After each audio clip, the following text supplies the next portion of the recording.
Yeah. Good afternoon, Mr. Witness. So, dediretsuin ko na, no? So, what we're trying to figure out here kasi is, are you really investigating whether may threat kay VP Sara and whether she threatened the individuals mentioned, including the President? Or are you only investigating the video and finding kung meron siyang crime?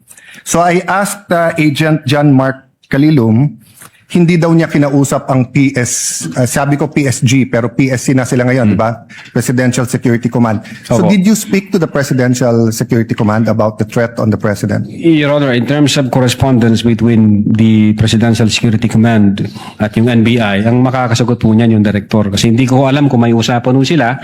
Meron po kasi kaming tinatawag na need to know basis. Ang focus lang po namin as... The problem with your answers, Witness, is that kung yan ang sagot mo parati, hindi mo inimbestigahan ng husto.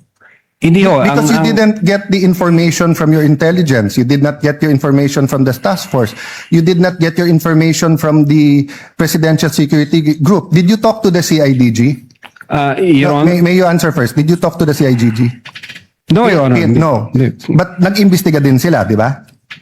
I think so, Your Honor, kasi may statement sila. So yun din yung tanong nga ng Senate President eh. Kung iniimbestigahan nyo talaga yung buo at kayo ang head at kayo dapat ang mag-imbestiga, bakit hindi nyo kinausap yung mga ibang nag-iimbestiga? Baka may alam sila na hindi.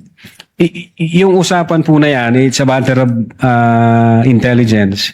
Hindi ko alam kung may usapan sila o kung wala silang usapan with the Director and with the Intelligence Service, Your Honor. Yeah, I'll take that answer, but I think at least alam nyo yung nasa isip namin and what we want clarified.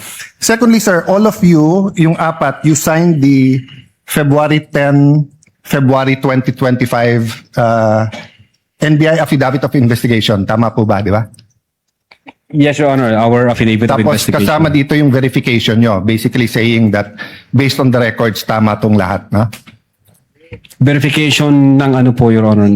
Sa dulo, nag-sign kayo ng verification. Verification of non-forum shopping, Your Honor? Yes. And Opo. that, aside from non-foreign shopping, give me some latitude because to explain the question. We read and understood its contents and the allegations therein are true based on authentic records. Yes, Your Honor. Yeah. So may mali ba dito? Factually, wala. Na-review mo naman to, no? May konting typo dyan, which is Hindi normal typo, naman po, Your Honor. factual. So far as I'm concerned, Sino lahat po ba yun. nag-prepare?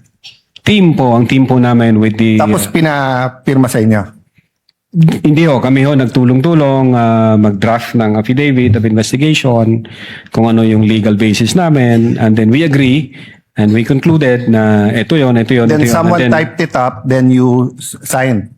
I asked this because nung tinanong ko kay Agent Mark John Calilum, sabi niya, dito nakalagay conditional pero tingin niya absolute. You answered the same thing, it's absolute, pero dito nakalagay conditional. The utterances itself, Your Honor, is what we called event-based condition, ang classification namin. Okay. Yun yung utterances, Your Honor. I'll take that answer. I think mas factual yun. But sa paragraph 51, was VP Duterte ever Secretary of the Department of Justice? No, Your Honor, Department of Education. Nakalagay dito, to recall, VP Duterte resigned as the Secretary of the Department of Justice and she herself admitted that her relationship with the President has become toxic and she would imagine her strangling him and cutting off her head. That's typo, Your Honor. That's not a typo. A typo means yung department naging depart.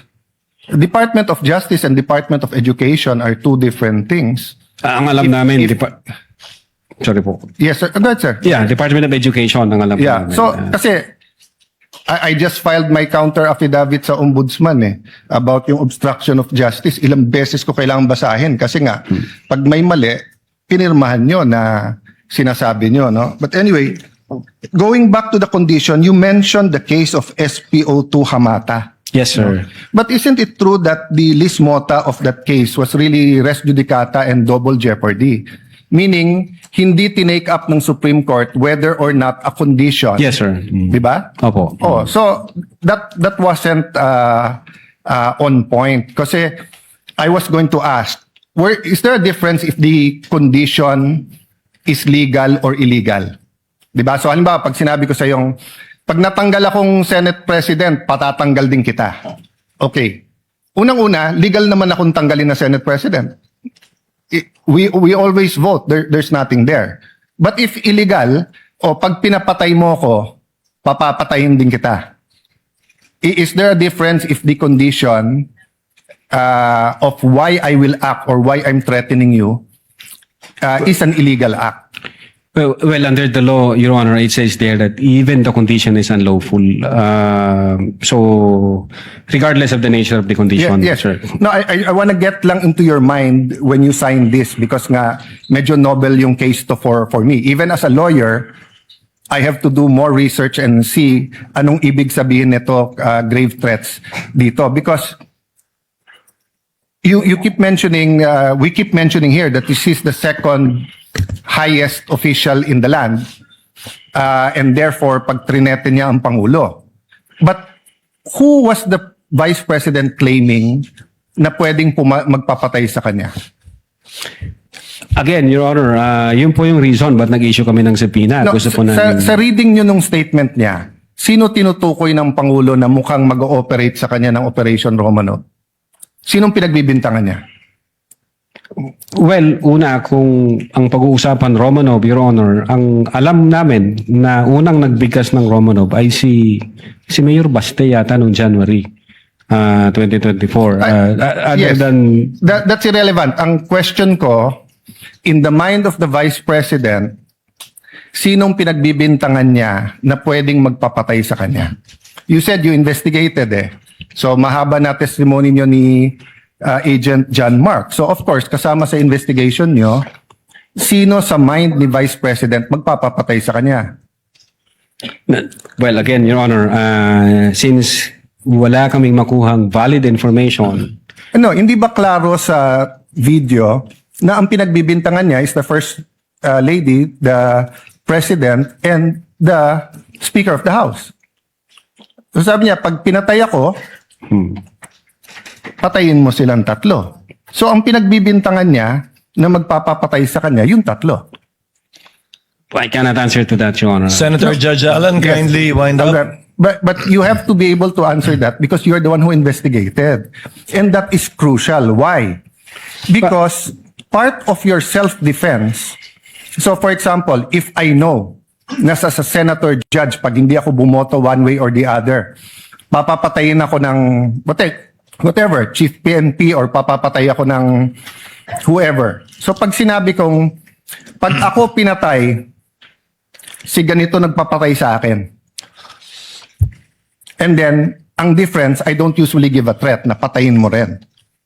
So could it be that actually that was the defense of the Vice President para hindi siya patayin? I don't know the state of the mind of the Vice President. But you've testified all throughout this afternoon that you went into her state of mind. Based on the series of events, Your Honor. Yes, and based on her statement. And her statement and the series of events is nag-away sila ng administrasyon. And the series of events is that sinasabi niya, pag ako'y pinatay, eto tatlo ang papatayin nyo. Okay, last question. Kay Attorney Lopez, tinanong din to ng Senate President ni Senator Tulfo. At di ko na itatanong pero napahapyawan ni Senator Erwin din to yung tungkol kay yung sinabi ni si Attorney Lopez, sabi mo, even before kasi nangyari yon, nakausap na ni Vice President yung papatay. That's the literal meaning of the statement. Yes, that's the literal meaning, but did you believe her? Well, she's the Vice President, sir. So she also said freedom of expression, so you also believe her? Not based on the evidence that what we gathered, sir. No, okay, so I'll stop there, but I'll read to you. Sinabi niyo kasi sedition.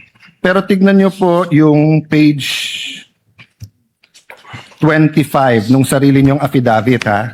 Si Princess Maui, ang sinabi niya, ano po ba ang pwede niyong maging remedy para matapos na ito? Lalo't nagsisigaw na po ang taong bayan na mag-people power na.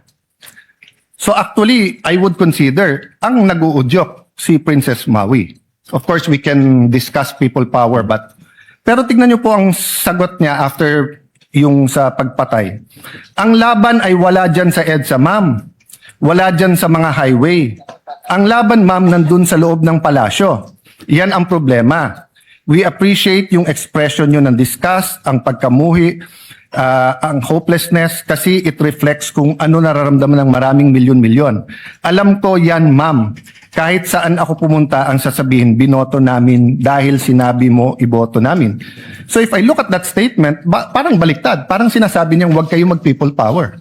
Hindi, actually, kung babasahin po natin yung buo, may sinabi siya doon na natutuwa siya sa ginagawa nila.